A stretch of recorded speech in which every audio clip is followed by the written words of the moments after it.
नमस्कार दोस्तों।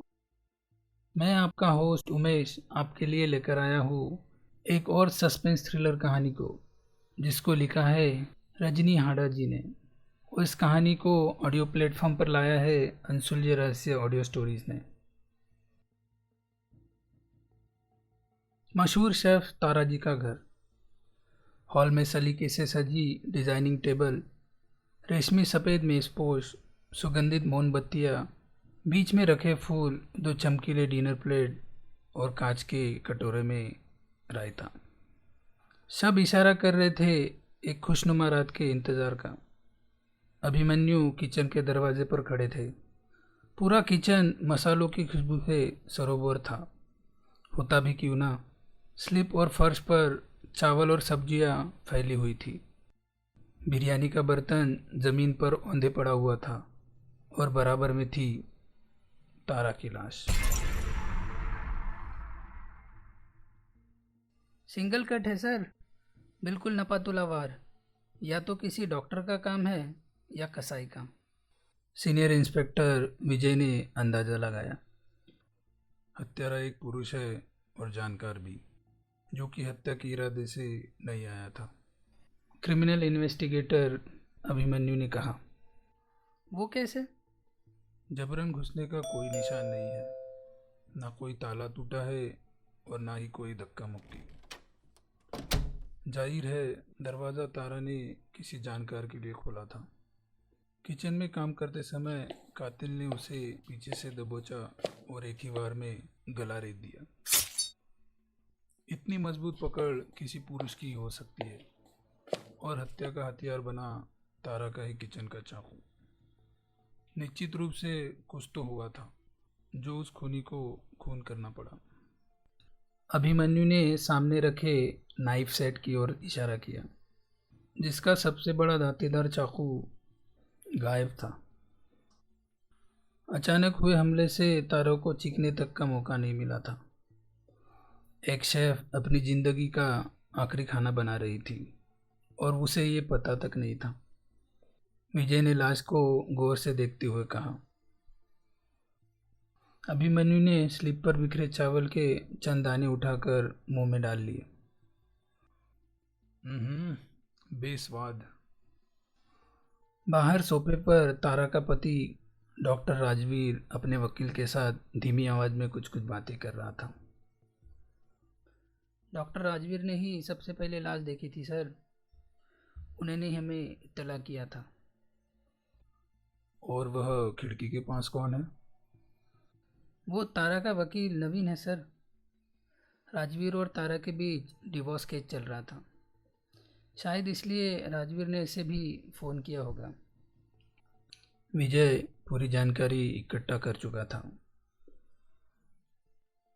परफेक्ट। खुद पर से शक हटाने के सारे तोड़जोड़ कर रखे थे डॉक्टर साहब ने। चलो बात करते हैं उनसे। चलते चलते अभिमन्यु ने एक चम्मच रायता बड़े मेज से चक्कर देखा। अगर विजय की सवालिया निगाहें पीछे ना होती तो एक चम्मच और खा लेता। हाँ, तो राजवीर साहब, क्यों खून किया आपने अपनी बीवी का? अभिमन्यु ने सीधा सवाल दाग दिया। राजवीर हड़बड़ाया।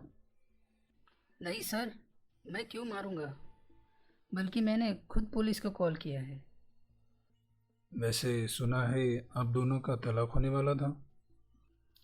हाँ सर, अच्छा खासा सेटलमेंट हो चुका था। पेपर भी तैयार थे, बस साइन करना बाकी था। इतनी रात को पेपर साइन करवाने तो नहीं आए होंगे आप? नहीं सर, मैं सिर्फ बात करने आया था। बात या झगड़ा? अभिमन्यु ने बीच में टोका। तलाक के सेटलमेंट में आपका बड़ा वाला फ्लैट तारों को मिल रहा था। आप ठीक कह रहे हैं सर। राजवीर ने गहरी सांस ली। तारा के फ्लैट लेने का कड़वा घूंट मैंने पी लिया था, लेकिन उसका लालच बढ़ते जा रहा था। पिछले दिनों उसने मेरी मर्सिडीज की मांग की थी। इसी कारण मैं उससे झगड़ा करने आया था, पर देखा तो घर का दरवाज़ा पहले से ही खुला था। अंदर गया तो उसकी लाश देखकर मेरे होश उड़ गए। मैंने उसे नहीं मारा है सर। हम्म, अच्छा, तारा के बनाए खाने के बारे में क्या कहोगे आप? एकदम वाहियात। नमक तक डालने का अंदाज़ा नहीं था, पर जाने कैसे इतनी बड़ी शेफ बन गई थी। ठीक ही है। अभिमन्यु को फीकी बिरयानी का स्वाद याद आ गया। अब उसके निशाने पर तारा का वकील नवीन था। वकील साहब, आप बड़े दुखी लग रहे हैं। दुखी होना तो वाजिब है सर। मेरी क्लाइंट का मर्डर हुआ है। नवीन की आवाज़ धीमी हो गई। मर्डर के समय आप कहाँ थे? मैं अपने घर में ही था। राजवीर जी का फ़ोन आया तो मैं फ़ौरन यहाँ चला आया। कमाल है, चमकते नए जूते, ब्रांडेड घड़ी और परफ्यूम भी विदेशी लग रहा है। कहीं जाने को तैयार थे आप या तारा के घर से लौट रहे थे? यह क्या बकवास है? नवीन का स्वर ऊंचा हो गया। इतनी तेज आवाज़ से भी अभिमन्यु को कोई फर्क नहीं पड़ा। बकवास नहीं, सच है। ये डिनर आपके लिए ही था। राजवीर के फ्लैट के बाद मर्सिडीज हासिल करने का इनाम। आप यहाँ आए, तारा से अपनी फीस को लेकर झगड़ा किया और गुस्से में उनका खून कर दिया। आप जो भी कह रहे हैं उसे साबित नहीं कर सकते। कोर्ट में आपकी दलील की धज्जियाँ उड़ा सकता हूँ मैं। तारा का मोबाइल हमारे पास है मिस्टर नवीन। आप दोनों के चैट मैसेजेस, कॉल हिस्ट्री 1-2 दिन में रिकवर हो जाएंगे। फिर कोर्ट में आपको मुंह छुपाने की जगह नहीं मिलेगी। सच था, अधिक फीस के चक्कर में वह इस डिवोर्स केस को ज़्यादा लंबा खींचना चाहता था। अगर फ़ोन की डिटेल्स कोर्ट में खुल जाती तो बदनामी निश्चित थी। मैं मानता हूँ सर, ये डिनर मेरे लिए ही था, लेकिन मैं सोने का अंडा देने वाली मुर्गी को क्यों मारूंगा? मेरा तो दोहरा नुकसान हुआ। हाँ, फीस भी गई और तारा भी। अभिमन्यु ने सोचा और अचानक पूछा। अच्छा, तारा के बनाए खाने के बारे में क्या कहेंगे आप? बहुत उम्दा शेफ थी सर। उसके रेस्तरां में कई बार खाना खाया मैंने, लेकिन घर में खाने का ये पहला मौका था। रेस्तरां का जिक्र आया तो अभिमन्यु की निगाहें तारा के सहयोगी स्टाफ पर पड़ गई। रेस्तरां मालिक की तरफ से उन सभी को रहने की व्यवस्था उसी बिल्डिंग कॉम्प्लेक्स में की गई थी। तारा के खून की खबर सुन सभी वही इकट्ठा हुए थे और सभी बेहद दुखी थे। उनके असिस्टेंट शेफ भास्कर ने तो रो रो के बुरा हाल बना लिया था। मर्डर के समय आप कहाँ थे मिस्टर भास्कर? अपने फ्लैट में था सर, सो रहा था। तभी शोर शराबा हुआ तो मेरी नींद टूटी और मैं सभी के साथ दौड़ता हुआ नीचे आया। अभिमन्यु ने सर हिलाया। पता चला है पिछले दिनों तारा ने आपको किचन सप्लाईज में हेराफेरी करते हुए पकड़ा था। अच्छी फजीयत हुई थी आपकी। यहाँ तक कि मालिक की तरफ से आखिरी चेतावनी भी मिली थी। और अभी यहाँ इतने आंसू। मैं काफ़ी समय से तारा का असिस्टेंट हूँ सर।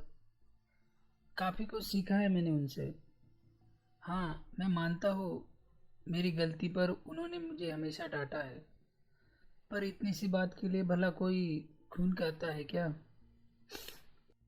भास्कर ने आंसू पोंछे। बात तो ठीक है। अच्छा, तारा के बनाए खाने के बारे में आप क्या कहना चाहोगे? बहुत शानदार शेफ थी सर।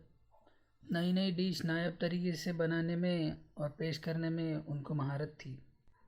भास्कर ने तारा के गुण गाना शुरू कर दिया। लेकिन सभी तो कहते हैं तारा के बनाए खाने में नमक की मात्रा कभी कभी कम रहती है।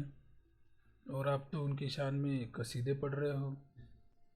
हाँ सर, तारा मैडम की टेस्ट बड्स के लिए नमक का सही स्वाद का समझ पाना मुश्किल था। इसलिए रेस्टोरेंट में मेहमानों के पहुंचने से पहले उनकी हर डिश को मैं चखता था और उसमें नमक भी ठीक मैं ही करता था। यानी तारा के चमकीले करियर में आपकी बहुत बड़ी महत्वपूर्ण भूमिका है। आप ऐसा कह सकते हैं सर। भास्कर बेफिक्र था। चलिए चेक कर लेते हैं। अभिमन्यु ने टेबल पर रखा रायते का कटोरा उठाया और एक चम्मच रायता भास्कर की ओर बढ़ाया।